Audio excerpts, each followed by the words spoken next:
Kepala BKPSDM ingatkan kepala sekolah tidak KKN soal SK honor.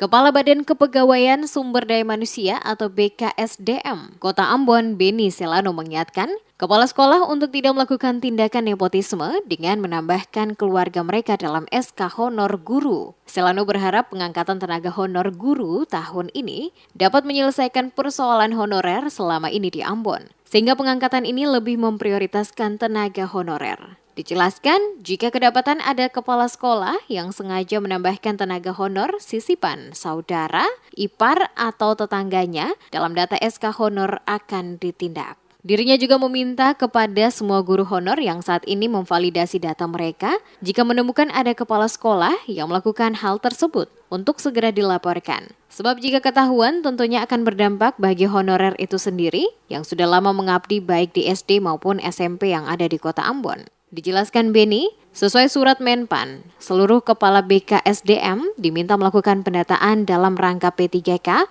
baik itu tenaga pengajar, tenaga medis maupun tenaga kontrak. Hal ini memberikan peluang kepada tenaga honorer dan kontrak untuk diangkat, tetapi tentunya dengan berbagai persyaratan. Saya ingatkan untuk seluruh kepala sekolah, jangan main-main soal itu. Karena wali kota pasti menandatangani surat pernyataan mutlak selaku pejabat pembina kepegawaian. Sehingga kalau ada kepala sekolah yang sengaja menambahkan tenaga honor, sisi saudaranya, iparnya, adiknya, tetangganya pada baru lalu kemudian dibuat SK honor berapa tahun lalu pasti.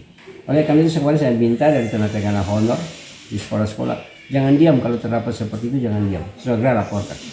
Sebab kalau Anda tidak laporkan tentunya ini berdampak bagi Anda. Beni menambahkan pihaknya terus melakukan pendataan dengan sisa waktu hingga 31 September 2022. Olehnya itu bagi honorer maupun tenaga kontrak diminta untuk segera menyelesaikan surat-surat administrasi paling lambat sebelum tanggal yang ditentukan.